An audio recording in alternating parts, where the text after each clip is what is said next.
Hi, it's Chef Rick, and today I'm making roast beef and Yorkshire puddings.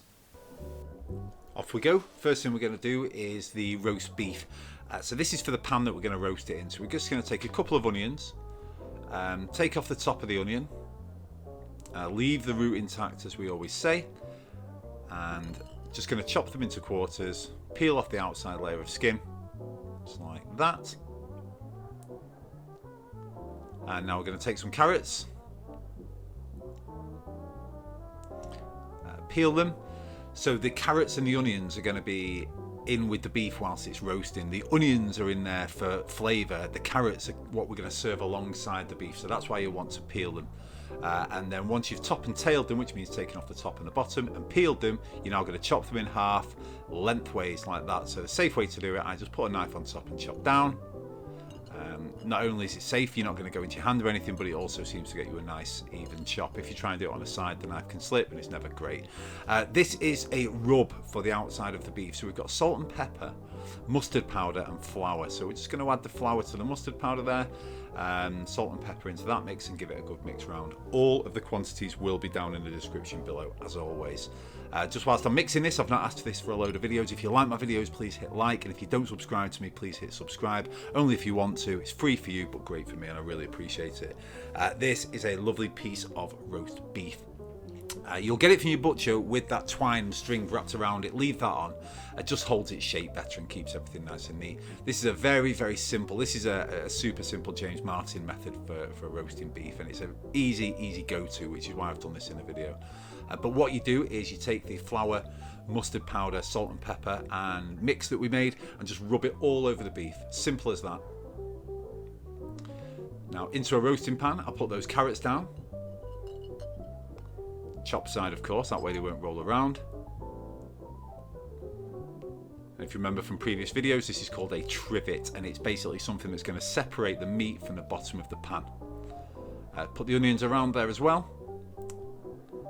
Laid a piece of beef over the top. And then into the oven on a hot heat for 20 minutes. Turn the heat down and then cook it for 35 minutes if you want it rare like I do. All the temperatures will be down in the description below. But the hot one was 190 and then we turn it down to about 170. Then the beef is cooked. It needs to rest for as long as it's cooked for. So it was cooked for a total of 45 minutes. 30, 40. It was cooked for a total of 50 minutes.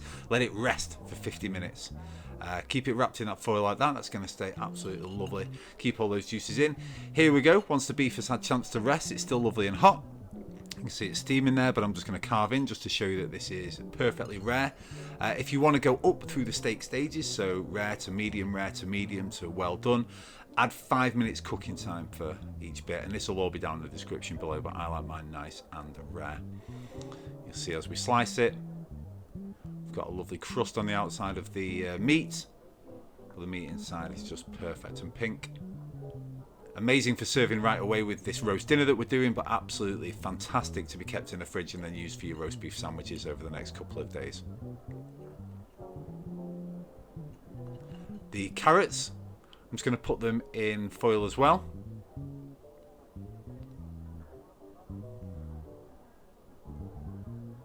And then that little bundle I will just stick at the back of the oven that's cooking, and then it's just going to keep those really lovely and warm. Keep all that steam inside. It's fantastic. Take out the onions from the pan, and in there is our beef juices with the onion and carrot. Just going to add some flour to that. Now put the roasting pan on the hob as well, so you've got heat coming up from the bottom, and use that flour to scrape the bottom of the pan, scrape up any of those meat juices. And the flour is obviously going to thicken that. This is for your gravy, that's what we're making here. We're now going to add some beef stock to the flour and pan juice mixture and just keep mixing that around. Just keep scraping it all together. It will all come together nicely. You'll see the longer you do it for, it just comes together really nicely. I possibly used a tiny bit too much flour on that one. You see a couple of bits didn't go in. I'm just deglazing it and thinning it down with some red wine. But you'll see that all of those lumps come out as we keep mixing it here. And then finally give it one last pass through a sieve before you're ready to serve it, just in case there's any little last minute lumps which you do not want to serve your guests. I put it into a saucepan just so I'm in a bit more control over what I'm doing. Add some seasoning, salt and pepper.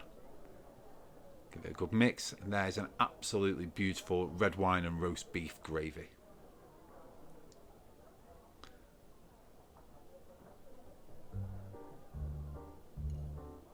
It goes beautiful.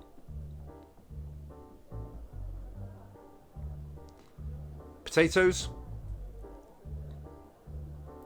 We're going to do some roast potatoes here. So first thing we'll do is peel the potatoes.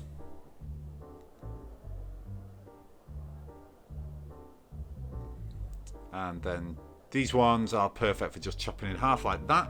And they're going to be our roasties. I like nice small crunchy roast potatoes. Cut them to whatever size roast potato that you like, basically. So these larger ones I'll cut into 3. Whereas it's absolutely no problem at all to kind of cut that size into 2 and get slightly bigger roasties. But it's whatever you want, however you want them. Put them into cold water and leave them there up until they're ready to use, at least half an hour. And then into a pan of hot simmering water I'll put these potatoes, and I will cook these for 5 minutes.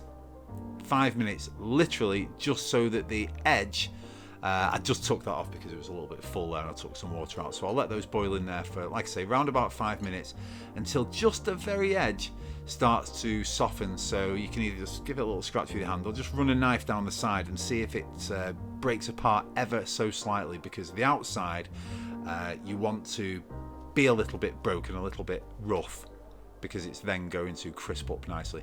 Into a colander, which we've drained them in. I always put a tea towel over the top and just give them a little shake around. It bashes them all over the top of the tea towel, all around the edges of the colander, and you get those really rough edges to your potatoes. Just like that. So the middle of that potato is completely raw, totally uncooked, but the outside layer is soft and kind of rough, if you like. In with some flour, and then I'll just give those another little mix round, just to make sure that they're all nice and coated. Some duck fat into a roasting tray. Can just use any normal oil or any types of fat, but duck fat roast potatoes seem to be the best in my opinion. Get that oil really, really nice and hot. Of course, as I've already mentioned, all the temperatures, descriptions, etc. will be down in the description below. And now just carefully put your roast potatoes into the hot oil, very carefully, but as quick as you can as well, because you want these back in the oven. You want that oil to stay nice and hot. You don't want to allow it to cool too much, but make sure each of those potatoes has got a little bit of space to move around. Keep checking them every 15-20 minutes. Just have a little look at them, see if they need turning, see if there's any that are catching in a certain part. And there you go. You can see now we're just mixing them around, making sure that they're all getting nice and covered in the oil and getting back in the oven. And now here they are, lovely and crispy. Super crunchy and crispy on the outside with all of that fat, yet the inside of them is as light and fluffy as any potato you could ever get, and I just like those nice small ones like that. So yeah, there's the roast potatoes. Onto the cabbage.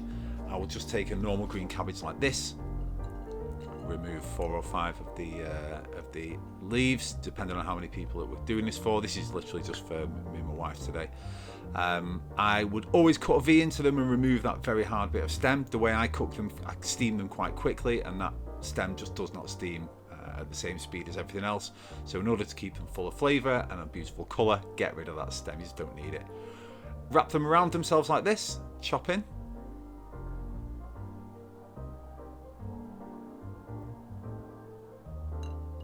And then I'll scrunch those back up together again and just give them one chop down, just so that we're not dealing with really long big chunks. There we go. So that's the cabbage. A pan with a steamer that I've had for years. It just fits my pan. If you've got a proper steamer, obviously use that, but these wooden steamers fit on the pan just lovely. And I'll drop the cabbage into the steamer and let that have about 10-15 minutes. Check it at 10. If it's soft and breaks apart in your mouth nicely, it's perfect. If you want it done for a bit longer, leave it for another 5. But there you go, the smell, the steam seems to bring out the colour as well, and it really goes like this kind of bright green, but it's still got a bit of crunch to it, a little bit of bite. I'll put that in a bowl with a little knob of butter, well, hardly a knob, just a tiny little bit of butter and some fresh salt. Let that almost steam together, and then that's ready to serve. You want that to serve that straight away. I'm doing this video not in order of everything that was cooked, but just so you can see what's happening. Onto the Yorkshire puddings. Flour and eggs. Give those a good mix together. See that everything combines really, really well. Whenever you're mixing eggs together like that, they will go that beautiful creamy yellow colour. So there we go. Make sure they're really, really whisked well. Use an electric whisk as well, because we want loads of air in this mix. We're just going to slowly add the milk.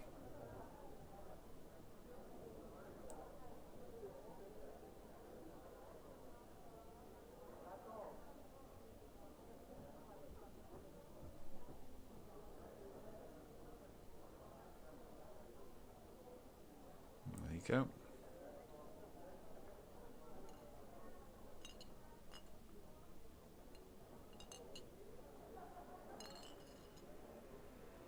We're going to season that now just with salt and black pepper.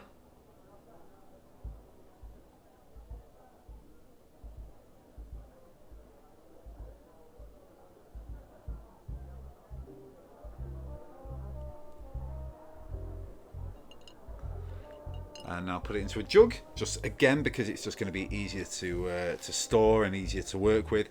I would cover that jug there and leave that. So actually, this was probably the first thing I did in the morning was make the batter there for these Yorkshire puddings. Right, into a muffin tray, just put some vegetable oil, just a splash like I'm doing there. Get that into an oven, nice and hot. Get the batter out from the fridge that you've been sat there relaxing. Just give it a little mix around with a fork, just so it's all lovely and combined and you don't have any patches that are under seasoned or floured areas. Do this bit quickly but carefully. Take out the hot oil from there. This is sizzling as you take it out, and then pour in batter about halfway up the mould. Can you see it sizzling away there? This was red hot when I took that out.